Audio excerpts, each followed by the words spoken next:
animals found in Africa and Asia, and these guys are the largest.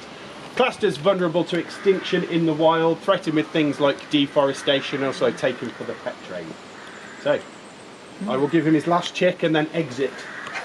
I cannot promise he'll hang around for the whole performance. Horrific. What is immediately apparent is that my poems can't match the actual sight of watching the animal in question. There may be a moment to see the binturong devour that dead chick.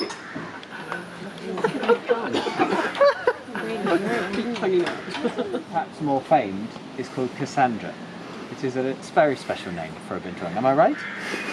Cassandra. So this is my poem about Cassandra, which I will now read to you as the binturong goes, which is perfect. The Vivid Shuffle. This binturong does not speak English. The oldest trick in the book, I think. Musk, it speaks, burning popcorn deliberately. Quite a night face, but flopped over a log. An etched face, a stone night animal, a happy camper with a fur mask.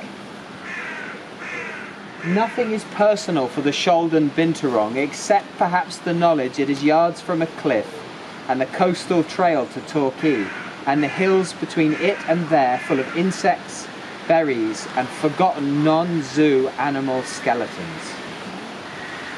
The binturong ambles, whisks and airs. It is the quiet big I am. It ropes and cats a sort of bear and balances or sonally. It is long enough from tail to tip to pretend wink. That is enough with the smell to break visitor hearts, and here at this zoo, fearlessly, the animal is named Cassandra. Thank you very much. Sure. Very good. It has begun well, thanks to Zak. And we move on to the margay. I'm glad that wasn't too long. It acts as an anti-parasite, so they lick it on themselves and it causes ticks and things to drop off, and it can be a scent masker because it has the same smell apparently as cobra venom. Right, I'll stop talking, otherwise I'll talk for days about lorises. Your information about lorises is far more fascinating than the poem that is about the colour, but thank you so much. This is my poem on the pygmy slow loris. Here I was watching sad clowns from a dark garden. I was being creatures that were, but also were not, real. I was all eyes. I was all eyes in the night. I was all eyes in the night that welcome in the wake.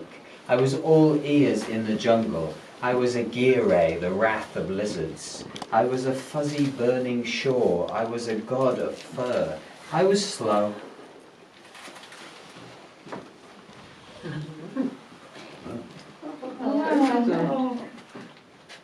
I ate rocks.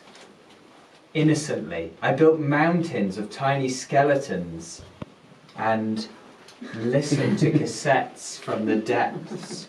I was an anti-corporate lush. I had seen and been all and heard before.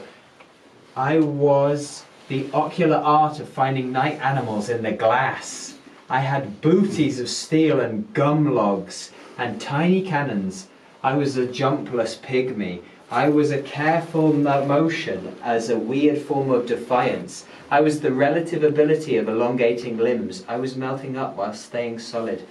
I was infinitely cushioned and daftly attractive, like long fingers in thick gloves.